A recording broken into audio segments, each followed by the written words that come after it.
அஸ்ஸலாமு அலைக்கும் வரஹ்மத்துல்லாஹி வபரகாத்துஹு.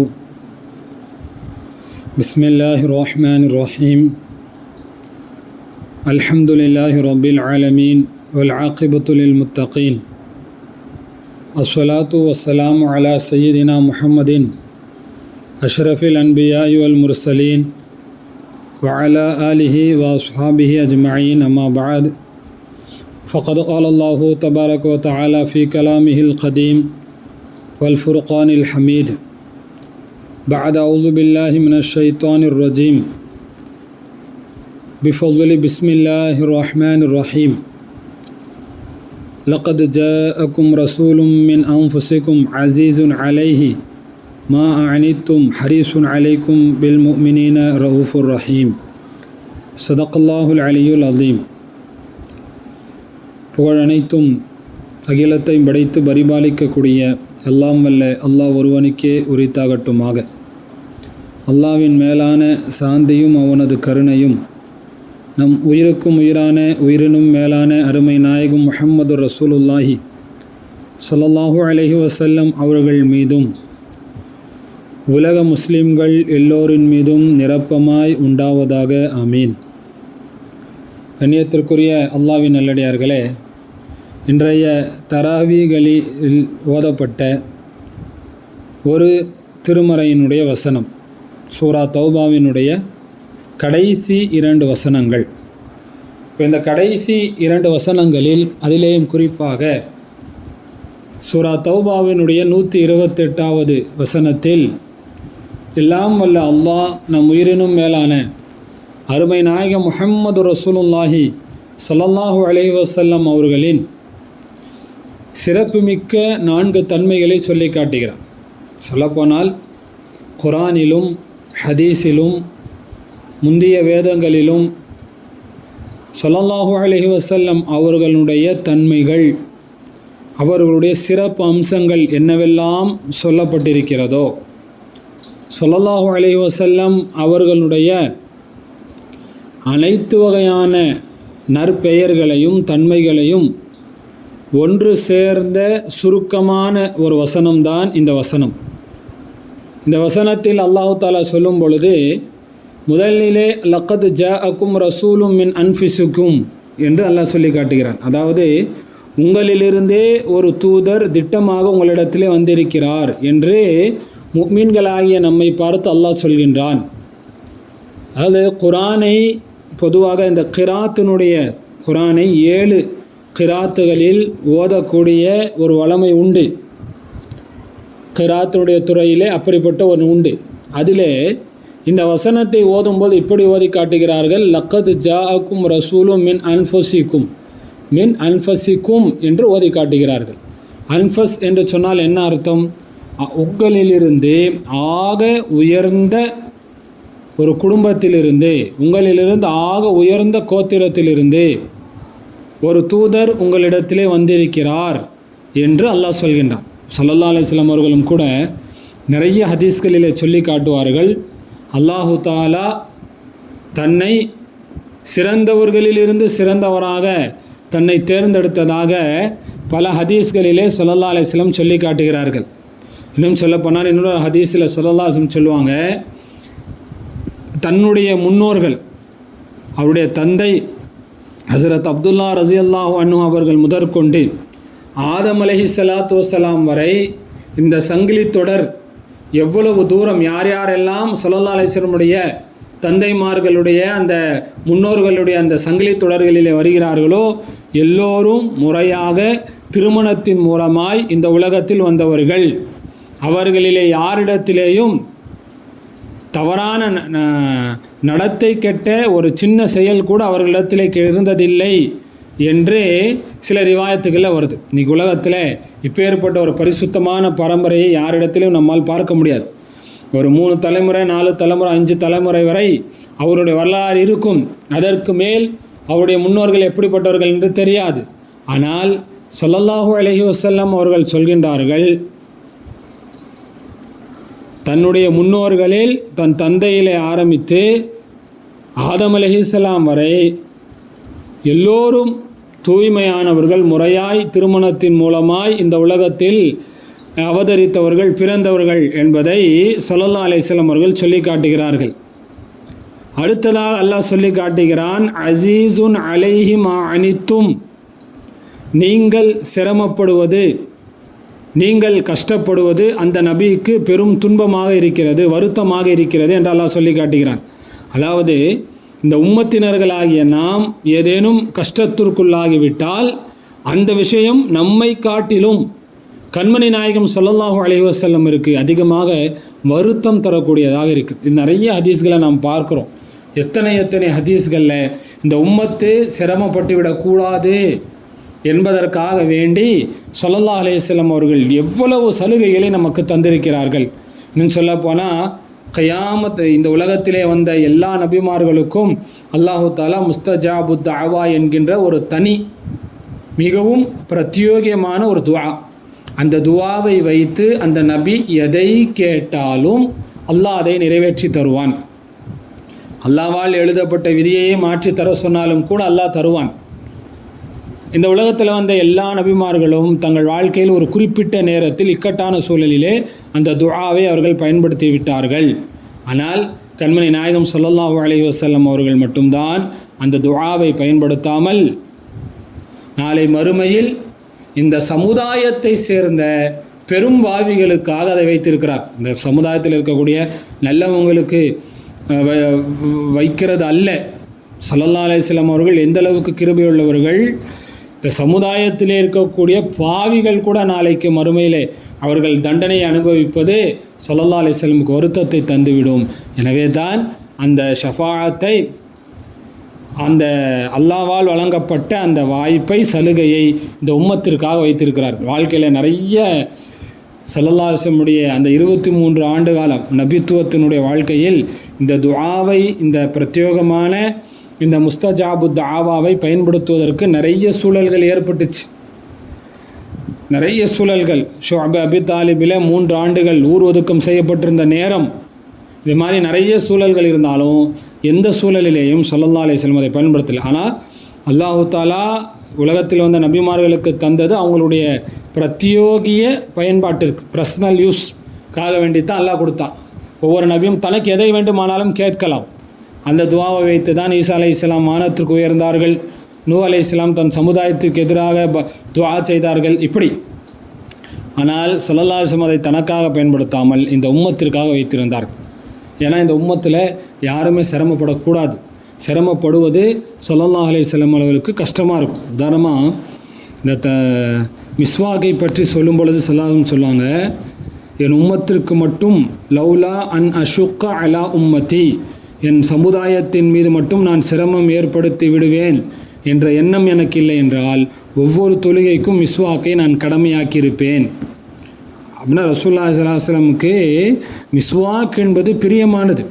அதை இந்த சமுதாயத்தின் மீது அவர்கள் கடமை ஃபர்லாகவோ வாஜிபாகவோ ஆக்கலாம் என்கின்ற அளவுக்கு பிரியமானது.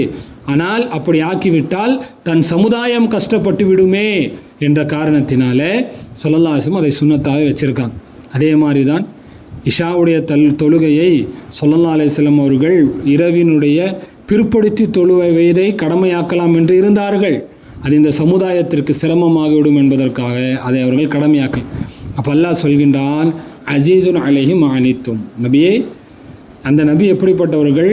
முஃமின்களே, நீங்கள் கஷ்டத்துக்குள்ளாகிவிட்டால் அது அந்த நபிக்கு சிரமமாக வருத்தமாக இருக்கும். இது நிறைய நிகழ்வுகள் இருக்குது. மூன்றாவதாக அல்லாஹ் சொல்கின்றான், ஹரீசுன் அலைக்கும், உங்கள் மீது பேராசை உள்ளவர்களாக இருக்கிறார்கள். அப்படின்னா என்ன அர்த்தம்? இந்த சமுதாயத்தில் இருக்கக்கூடிய எல்லோரும் நாளை சுவனத்திற்கு செல்ல வேண்டும் என்கின்ற பேராசை நபி அவர்களுக்கு உண்டு. எந்த விஷயத்தில்? தன் விஷயத்தில் அல்ல, தன் சமுதாயத்துடைய விஷயத்தில். நாம் இந்த உலகத்தில் எவ்வளவு பாவம் செய்திருந்தாலும் நாளை மறுமையிலே நாம் ஈடேற்றம் அடைந்து விட வேண்டும் என்று ஸல்லல்லாஹு அலைஹி வஸல்லம் அவர்கள் அதிகமாக விரும்பக்கூடியவர்களாக இருந்தாங்க என்று சொல்லிவிட்டு கடைசியில் அல்லாஹ் சொல்கிறான், பில் முஃமினீன ரഊஃபுர் ரஹீம், நம்பிக்கையாளர்களாகிய உங்கள் மீது அவர் ஆக இரக்கம் உள்ளவராக, கருணை உள்ளவராக, அன்புடையவராக இருக்கிறார் என்று அல்லாஹு தஆலா சொல்லி காட்டுகிறார். என்ன அர்த்தம் அப்படின்னா, ஸல்லல்லாஹு அலைஹி வஸல்லம் அவர்கள் இந்த சமுதாயத்தின் மீது அவர்கள் வைத்திருந்த நேசம், நிறைய நிகழ்வுகள் ஸல்லல்லாஹு அலைஹி வஸல்லம் அவனுடைய நேசம் சம்பந்தமாக அவர்கள் இந்த உம்மத்தை நேசித்த விதத்தை நாம் பார்க்கின்றோம். பொதுவாக ஒரு மனிதன் அவன் வாழ்க்கையில் 2 தருணங்களில் மற்றவரை தன்னை தவிர வேறு யாரையும் சிந்தித்து பார்க்கவே மாட்டான். இது மனிதனுடைய இயல்பு தான். இது ஒன்று, தன் வாழ்க்கையில் ஆக உச்சக்கட்ட கஷ்டத்தில் இருக்கும் பொழுது மற்றவங்களை பற்றி ஒரு மனிதன் நினைத்து பார்க்க மாட்டான். அதே மாதிரி தன் வாழ்க்கையில் ஆக உச்ச சந்தோஷத்தில் மகிழ்ச்சியில் இருக்கும் பொழுதும் மற்றவர்களை மனிதன் நினைத்து பார்ப்பதில்லை. ஆனால் நம் உயிரினும் மேலான கண்மணி நாயகம் ஸல்லல்லாஹு அலைஹி வஸல்லம் அவர்கள் தங்கள் வாழ்க்கையிலே இந்த 2 தருணத்திலேயும் தன்னை விட தன் சமுதாயத்தை, தன் உம்மத்தை நினைத்து பார்த்தான். ஸல்லல்லாஹு அலைஹி வஸல்லம் வாழ்க்கையில் நடந்த ஆக மகிழ்ச்சியான சந்தோஷமான நிகழ்வு என்பது மிஅராஜுடைய நிகழ்வு. ஸல்லல்லாஹு அலைஹி வஸல்லம் அவர்கள் தன் ரப்பை போய் பார்த்து விட்டு வந்த அந்த நிகழ்வு, அந்த அல்லாவை கண்கூடாய் அவர்கள் பார்த்த அந்த சமயத்திலேயும் கூட எவ்வளவு மகிழ்ச்சியான ஒரு தருணம். அல்லாவை இதுவரை அல்லாவினுடைய படைப்புகளில் யாருக்கும் கிடைக்காத ஒரு பாக்கியம், அல்லாவை கண்கூடாய் பார்க்கக்கூடிய அந்த பாக்கியம். அந்த நேரத்திலேயும் இந்த சமுதாயத்தின் மீது அல்லாஹ்வுடைய அருள் பெற வேண்டும் என்று அஸ்ஸலாமு அலைனா வ அலா இபாதில்லாஹி ஸாலிஹீன் என்று இந்த சமுதாயத்தையும் அங்கே நினைத்து பார்த்தார்கள். தனக்கு கிடைத்த அந்த மிஅராஜுடைய பாக்கியம், அதிலே அதனுடைய ஒரு ஒப்பு தன் உம்மத்திற்கும் கிடைக்க வேண்டும் என்று சொல்லி தொழுகையை இந்த சமுதாயத்தினுடைய மிஅராஜாக ஸல்லல்லாஹு அலைஹி வஸல்லம் ஆக்கி தந்தான். அதே மாதிரி ஸல்லல்லாஹு அலைஹி வஸல்லம் வாழ்க்கையில் ஆக நடந்த ஒரு கஷ்டமான சம்பவம் அப்படின்னாக்கா அவருடைய உயிர் பிரிந்த அந்த தருவாய், சக்கராத்துல் மௌத், மரண வேதனையை அவர்கள் அனுபவித்த சுவைத்த அந்த நேரத்தில், அந்த உயிர் பிரியக்கூடிய அந்த தருவாயிலையும் கூட ஜிப்ரைல் அலைஹிஸ்ஸலாம் அவர்களோடு மலக்குல் மௌத் அவர்கள் வருகிறார்கள். ஸல்லல்லாஹு அலைஹி வஸல்லம் இடத்திலே உயிர் வாங்குவதற்கு அனுமதி கேட்கிறார்கள். உலகத்தில் யாருக்குமே அல்லாஹ் அப்படிப்பட்ட ஒரு பாக்கியத்தை தரலை. ஸல்லல்லாஹு அலைஹி வஸல்லமுக்கு கொடுத்தான். நபியிடத்திலே நீங்கள் அனுமதி கேட்க வேண்டும், அவர்கள் அனுமதி தந்தால் அவர்களுடைய உயிரை நீங்கள் வாங்க வேண்டும். அந்த நேரத்திலேயும் கூட ஸல்லல்லாஹு அலைஹி வஸல்லம் என்ன சொன்னாங்க, எனக்கு பின்னால் என் சமுதாயத்தினுடைய நிலை என்ன ஆகுமோ என்ற கவலை வெளிப்படுத்திய நேரத்தில் இந்த சமுதாயத்தின் பொறுப்பை அல்லாஹ் ஏற்றுக்கொண்டதற்கு பின்னால் தான் அல்லாஹ்வை நோக்கிய பயணத்திற்கு அவர்கள் ஸல்லல்லாஹு அலைஹி வஸல்லம் சம்மதித்தார்கள் என்றால் நம் இனிமேல் எந்த அளவுக்கு அவர்கள் பாசமும் நேசம் வைத்திருக்கிறார்கள். இந்த வசனம், இதை நாம் ஸல்லல்லாஹு அலைஹி வஸல்லம் சிறப்பு தன்மைகளை நாம் விளங்க வேண்டும். அவர்களுக்கு நாம் நன்றி உணர்வு உள்ளவராக இருக்க வேண்டும். கண்ணியத்திற்குரியவர்களே, இந்த 2 வசனங்கள் இதனுடைய பின்னணியில் ஒரு அருமையான ஒரு சம்பவம், ஒரு சஹாபியினுடைய ஒரு நிகழ்வு ஒன்று இருக்குது. பொதுவாக இந்த குர்ஆன் திரட்டப்பட்ட அந்த நேரம் ஸல்லல்லாஹு அலைஹி வஸல்லமுக்கு பின்னால் ஒரு போரில் 70க்கும் மேற்பட்ட ஹாஃபில்கள் ஷஹீதாக்கப்பட்டவுடன் இந்த குர்ஆனை திரட்ட வேண்டும் என்ற நிகழ்வுகள் எல்லாம் நடந்த அந்த நேரத்தில் எல்லோரிடத்திலேயும் இருக்கக்கூடிய வசனங்களை ஒன்று சேர்க்கப்பட்டுச்சு. அப்படி ஒவ்வொரு வசனத்தையும் திரட்டக்கூடிய அந்த சமயத்தில் ஒரு வசனத்தை கொண்டு வருபவர் அத்தோடு சேர்த்து இன்னொரு சாட்சி, அதாவது ஒரு வசனத்துக்கு 2 சாட்சிகள் இருக்க வேண்டும். 2 சாட்சிகள் இருந்தால்தான் அதை குர்ஆனிலே இணைப்பார்கள். ஆனால் இந்த 2 வசனம் இருக்குது பாருங்கள், லக்கத் ஜாஅக்கும் ரசூலும் மின் அன்ஃபுசிக்கும் என்கின்ற இந்த வசனமும் இதற்கு அடுத்த வசனமும் ஹஸரத் ஹுஸைமா பின்த் சாபித் ரஸியல்லாஹு அன்ஹு என்கின்ற ஒரு சஹாபி, அந்த சஹாபியிடம் மட்டும்தான் இருந்தது. அவரிடத்திலே மட்டும்தான் இருந்துச்சு, வேறு எந்த சஹாபியிட்டும் இல்லை. இப்போ அவங்க கொண்டு வரும் பொழுது இப்போது அதை இணைப்பதற்கு 2 இப்போது அந்த வசனத்தை, அதாவது இந்த குர்ஆனை இணைத்து கொண்டிருந்த அந்த சமயத்தில் அந்த பணியை செய்தவர்கள் ஹஸரத் அபூபக்கர் ரஸியல்லாஹுடைய காலகட்டத்தில் அந்த பணியை செய்தவர்கள் ஹஸரத் ஸைத் இப்னு சாபித் ரஸியல்லாஹு அவர்கள் தான் செஞ்சாங்க. அப்போது ஒரு வசனத்தை குர்ஆனில் இணைக்க வேண்டும் என்றால் 2 சாட்சிகள் வேண்டும். ஆனால் இந்த லக்கத் ஜாஅக்கும் ரசூலும் என்கின்ற இந்த வசனமும் அடுத்த வசனமும் ஹுஸைமா பின் சாபித் ரஸியல்லாஹு அன்ஹுவை தவிர வேறு யாரிடத்திலுமே இல்லை. சரிங்களா? அப்போது ஒரு வசனத்தை ஏற்றுக்கொள்ள வேண்டும் என்றால் அதற்கு 2 சாட்சிகள் வேண்டும். ஆனால் ஹஸரத் ஸைத் இப்னு சாபித் ரஸியல்லாஹு அன்ஹு அவர்கள் ஹுஸைமா ரஸியல்லாஹு அன்ஹு அவர்கள் கொண்டு வந்த இந்த வசனத்தை அவர்களுடைய ஒரு சாட்சியை வைத்து கொண்டே அதை குர்ஆனிலே இணைத்தார்கள். என்ன காரணம் என்றால், ஹுசைமா ரலியல்லாஹு தஆலா அன்ஹுவுக்கு ஸல்லல்லாஹு அலைஹி வஸல்லம் அவர்கள் ஒரு சான்றிதழ் கொடுத்தாங்க. மன் ஷஹித லஹு ஹுசைமா ஃபஹஸ்புஹு. அதாவது பொதுவாகவே இஸ்லாத்தில் ஆணுடைய சாட்சி 2 இருக்கணும், சரிங்களா? அப்போ ஸல்லல்லாஹு அலைஹி வஸல்லம் என்ன சொல்கிறாங்க, ஹுசைமா அவர்கள் ஏதாவது ஒரு விஷயத்துக்கு யாருக்காவது சாட்சி சொன்னால் அதுவே போதும். அப்படி என்றால் என்ன அர்த்தம்? ஹுசைமா ரலியல்லாஹு தஆலா அன்ஹு அவர்களுடைய சாட்சி என்பது 2 சாட்சிக்கு சமம். எனவே தான் அவர்களுக்கு து ஷஹாதத்தைன், 2 சாட்சி உடையவர்கள் என்கின்ற ஒரு பட்டப்பெயர், புகழ்க்குரிய ஒரு புனைப்பெயர் அவர்களுக்கு உண்டு. அந்த சஹாபி ஹஸரத் ஹுசைமா பின் சாபித் ரலியல்லாஹு அன்ஹுவுக்கு ஏன் இந்த சிறப்பு பெயர் வந்துச்சு என்பதை அபுதாவுத், முஸ்னத் அஹமது போன்ற ஹதீஸ் நூல்கள் அந்த சம்பவம் வருது. கண்மணி நாயகம் ஸல்லல்லாஹு அலைஹி வஸல்லம் அவர்கள் ஒரு நாள் என்ன செஞ்சாங்க, ஒரு கிராமவாசி இடத்துல ஒரு குதிரையை விலை பேசிட்டாங்க. வியாபாரத்துக்கு விலை பேசி முடிச்சிட்டாங்க. சரி, இப்போ அந்த ஸல்லல்லாஹு அலைஹி வஸல்லம் கையில் அந்த குதிரைக்கு உண்டான காசு இல்லை. அதனால் அந்த கிராமவாசி என்ன செய்கிறாரு, ஸல்லல்லாஹு அலைஹி வஸல்லம் அந்த காசை வாங்குறதுக்கு ஸல்லல்லாஹு அலைஹி வஸல்லமோட நடந்துட்டு வரார். ஸல்லல்லாஹு அலைஹி வஸல்லம் முன்னாடி போகிறாங்க, அவர் பின்னாடி வரார்.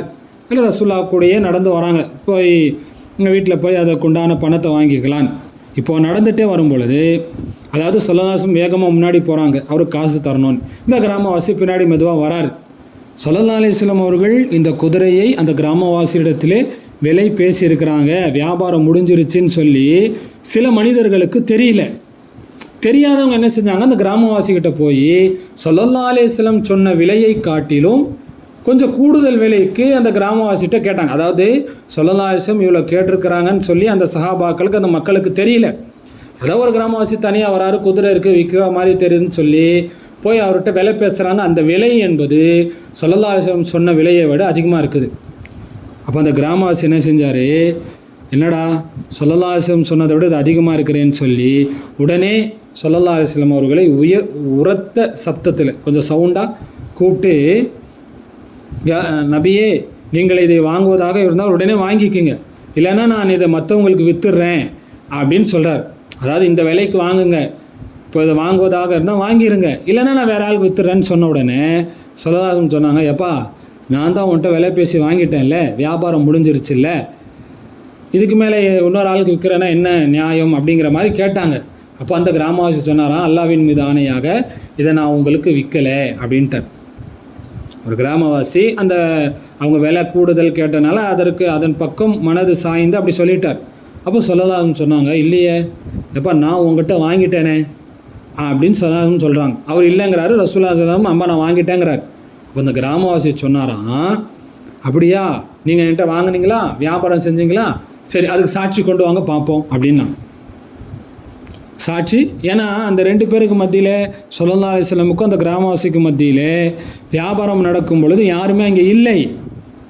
இப்படி இந்த கிராமவாசி சாட்சியை கொண்டு வாங்க அப்படின்னு சொல்லும் பொழுது அங்கே இருந்த ஹுசைமா பின் சாபித் ரலியல்லாஹு அன்ஹு இந்த தோழர், அன்சாரி குலத்தை சேர்ந்த இந்த தோழர் இந்த கிராமவாசியை பார்த்து சொன்னாங்களாம், நீ நபிகள் நாயகம் ஸல்லல்லாஹு அலைஹி வஸல்லம் விற்றாய், ஸல்லல்லாஹு அலைஹி வஸல்லம் வாங்கிட்டாங்க என்பதற்கு நான் சாட்சி சொல்கிறேன். நான் இப்போ கிராமவாசினால் ஒன்றும் செய்ய முடியல, சாட்சி சொல்லிட்டாங்களே அப்படின்னு சொல்லி வியாபாரம் கொடுக்க வேண்டியதாக போச்சு. கடைசியில் ஸல்லல்லாஹு அலைஹி வஸல்லம் இந்த நிகழ்வெல்லாம் முடிஞ்ச அப்புறமா ஹுசைமா ரலியல்லாஹு கேட்குறாங்க, ஹுசைமாவே நீங்கள் எப்படி சாட்சி சொன்னீங்க அப்படின்னு கேட்டாங்க.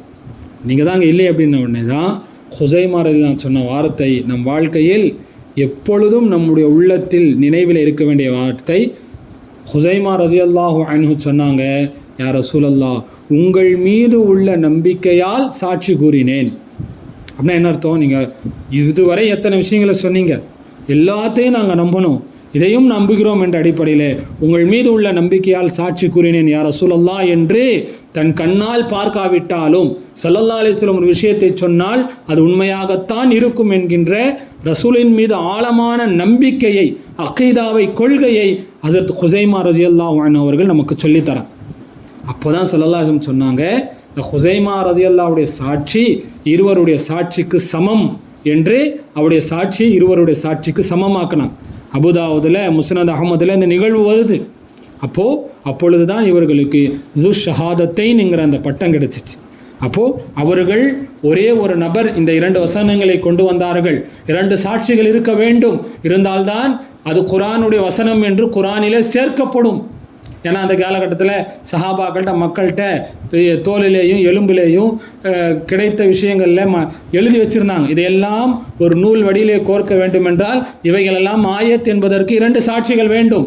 ஆனால் தௌபாவினுடைய இந்த 2 வசனங்கள் இந்த ஒரு சஹாபிடத்திலே மட்டும்தான் இருந்தது, வேறு யாரிடத்துமே இல்லை. இருந்தாலும் அவர்கள் கொண்டு வந்து கொடுத்த உடனே ஸல்லல்லாஹு அலைஹி வஸல்லம் இருக்கலே சொன்னாங்களா என்ன, மன் ஷஹீதலஹு ஹுசைமா ஃபஹஸ்பு என்று சொன்னாங்களே, அந்த ஹதீஸை மையமாக வைத்து ஹஸரத் ஸைத் பின் சாபித் ரஸியல்லாஹு அன்ஹு அவர்கள் அந்த 2 வசனங்களையும் குர்ஆனிலே இணைத்தார்கள். அந்த 2 வசனங்களும் ஸல்லல்லாஹு அலைஹி வஸல்லம் சிறப்புகளை, அவர்களுடைய ஒட்டுமொத்த சிறப்பு அம்சங்களை சொல்கின்றது. அதே நேரத்தில் இந்த வசனத்தினுடைய பின்னணியில் இருக்கக்கூடிய அந்த நிகழ்வை நாம் பார்க்கின்ற பொழுது நம்மின் மீது கிருபையாளர்களான இருக்க போகின்ற ஸல்லல்லாஹு அலைஹி வஸல்லம் அவர்கள் மீது நாம் எப்படி நம்பிக்கை கொள்ள வேண்டும் என்பதையும் இந்த வசனத்தினுடைய பின்னணி நமக்கு சொல்கின்றது. எனவே கண்ணியத்திற்குரியவர்களே, நம் வாழ்க்கையில் எந்த நிலையிலேயும் அல்லாஹ் ரசூலுடைய விஷயம் வருகின்ற பொழுது ஸல்லல்லாஹு அலைஹி வஸல்லம் ஒன்றை சொல்லிவிட்டார்கள் என்று உறுதியாகிவிட்டால் அந்த விஷயத்திலே நம் அறிவை கொண்டு போய் நாம் நுழைக்கக்கூடாது, அதை அப்படியே ஏற்றுக்கொள்ள வேண்டும். அப்பேற்பட்ட நல்மக்களாக அல்லாஹு தஆலா நம் அனைவரையும் ஆக்கியருள் புரிவானாக. وآخر دعوانا أن الحمد لله رب العالمين. السلام عليكم ورحمة الله وبركاته.